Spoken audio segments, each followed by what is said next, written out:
పల్నాడు జిల్లా ముప్పాళ్ల మండలం తొండపి గ్రామంలో పోలీసులు కార్డన్ సెర్చ్ నిర్వహించారు. గ్రామంలో ఎలాంటి అవాంఛనీయ సంఘటనలు జరగకుండా ముందస్తు చర్యల్లో భాగంగా సోదాలు నిర్వహించారు. సరైన పత్రాలు లేని పలు వాహనాలను పోలీసులు స్వాధీనం చేసుకున్నారు. తెల్లవారుజామున 9 బృందాలుగా ఏర్పడి 100 మంది పోలీసులతో కార్డన్ సెర్చ్ నిర్వహించారు. 31 ద్విచక్ర వాహనాలు మరియు ఒక ఆటో, ఒక కారుతో పాటు గొడ్డలి కర్రలను స్వాధీనం చేసుకున్నారు. యువతను డ్రగ్స్, సెల్ ఫోన్లకు దూరంగా ఉంచాలని డీఎస్పీ హనుమంతరావు గ్రామ ప్రజలకు సంబోధించారు.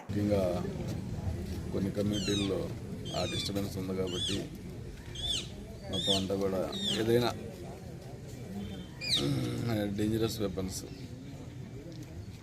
అలాంటివి ఏమన్నా సెక్యూర్ చేసుకొని పెట్టుకున్నారనే సమాచారం మేరకు వచ్చి చేయడం జరిగింది. అయితే ఇందులో భాగంగా సుమారు ఒక 30 వెహికల్స్, రికార్డ్లెస్ వెహికల్స్ దొరికినాయి.